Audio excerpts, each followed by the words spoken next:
In the year 2000, an uprising began in Palestine. Like most Americans, Allison Weir, the editor of a small-town newspaper in California, knew very little about the conflict, other than what she had gleaned from the evening news or newspaper headlines. Neither a Muslim nor a Jew, she nevertheless became more curious about the topic of the Palestinian uprising. And as she researched it, she became increasingly suspicious that the American media were not telling us the whole story. Months later, she traveled to the occupied territories as an independent journalist to find out for herself what the U.S. media seemed to be omitting. 5 years ago, I guess it was, I knew almost nothing about Israel and Palestine. I skimmed the headlines on the topic, I accepted the confusion of what I read, and like most people, I just moved on. At that time, I was the editor of a very small newspaper in Northern California, in Sausalito. I was writing about the local school district, the city council, the local fishing fleet. The Middle East seemed distant and really irrelevant to my daily life. But then finally, when this current uprising began, about 5 years ago, and I began to see on television those scenes of children throwing stones against tanks, I finally, at this pretty late stage of my life, grew curious and wondered what this was all about. I decided to finally pay attention and try to just understand the Israeli-Palestinian conflict. And when I did that as a journalist, I very quickly picked up something I should have noticed before, which was that we were getting a very one-sided view of this conflict. I began to look into it more seriously. I began to pay more attention to the news reports, to read them all the way through, to listen to NPR very carefully. And as I did that, I realized more and more that this was appearing to be the most distorted issue I think I had ever come across. I finally decided I needed to go and see for myself. And so began the most unusual trip that I've ever undertaken. During my month of traveling through the Palestinian territories, I had found a population under siege. Throughout Gaza and the West Bank, people were being kept virtually in prison. I found that there were Israeli military checkpoints that limited and often totally prevented, if you were Palestinian, ingress and egress from their towns and villages. And by checkpoints, I don't mean toll booths or something. I mean soldiers in combat gear carrying machine guns, often sitting in tanks. I went through residential neighborhoods that were bullet-riddled, homes with large holes in the roof through the wall, bombed-out homes. When children saw that I was interested in the spent bullets scattered on the floors, they brought them to me by the handfuls. In Gaza, I saw beautiful agricultural lands bulldozed, orchard after ancient orchard that had been razed. I saw 100-year-old palm trees next to the sea that had been flattened, an entire grove of them.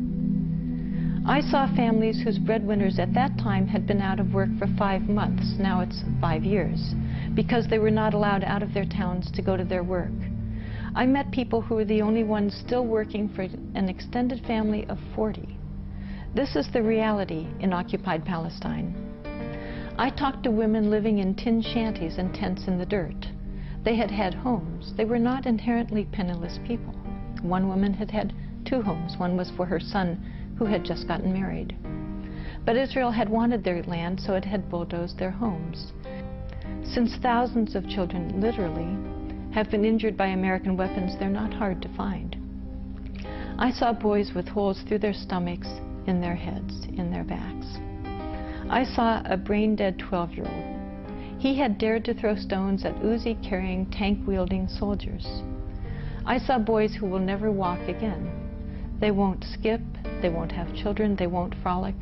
Their childhoods are finished. This is what I saw in Gaza. And then I visited Ramallah. I visited a newspaper office with sandbags around against the bullets the Israeli military shot at them on occasion. And then I visited Bethlehem, where I saw an infant. I saw a hospitalized baby whose mother had not been able to visit him for months because she was not allowed out of Gaza to visit her sick baby. And this is what I saw in Palestine. But it's not what I saw when I read the San Francisco Chronicle when I returned to the United States. And I went to the library to see, upon my return, what the newspaper had printed for the 30 days that I was gone. As I looked through the pile of newspapers, I was appalled at what had been considered news coverage. I discovered that there had been no mention of 9-year-old dead Obai, no mention about a mother of 3 being killed in Ramallah, nothing about paralyzed children or women drinking tea in the dirt. Instead, I read only about an Israel under siege. I found it difficult to answer their questions. I was tired of telling people that Americans don't know what we're doing, that our newspapers don't tell us. 3 months after returning from Palestine, Alison Weir quit her job and founded If Americans Knew, an organization dedicated to quantifying the ways in which the American media was misinforming the public about the conflict. Ms. Weir explains her group's methodology, analyzes the data, and reports on the key findings. We decided to really look into the news coverage of Israel and Palestine analytically and statistically to really understand what is going on. And we decided to choose clear, objective categories that would be as immune as possible to subjective interpretation. And we decided to look at how deaths were being covered by our media. Now, the important thing is that we looked at how deaths were being covered among both populations, Israelis and Palestinians.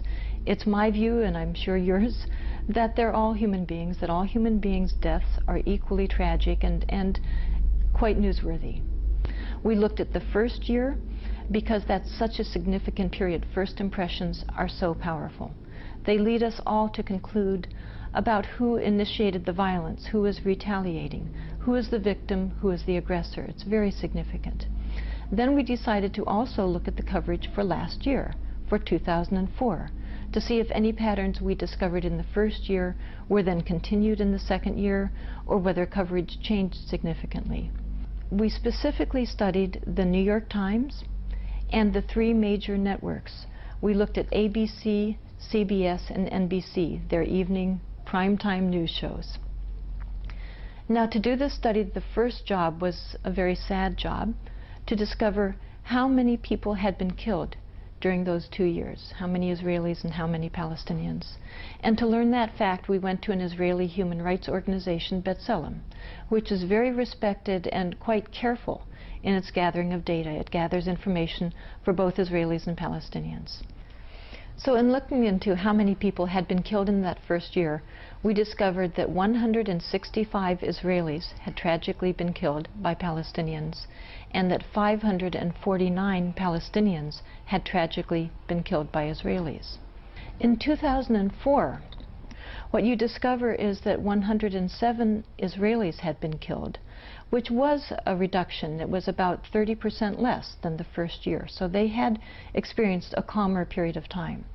For the Palestinian population, however, you discover that the amount of death had greatly increased, that 821 Palestinians had been killed during that period. That they were, therefore, Palestinians were being killed last year by a rate of 8-to-1 over Israeli deaths. Now, keeping those numbers in line, we then looked at what the New York Times had reported and what these major networks had reported. For example, we found that ABC had covered Israeli deaths at a rate 3.1 times greater than Palestinian deaths. We discovered that CBS had covered Israeli deaths at a rate almost 4 times greater, 3.8-to-1. We discovered that NBC covered Israeli deaths at a rate 4 times greater than Palestinian deaths. In other words, just to take one example, CBS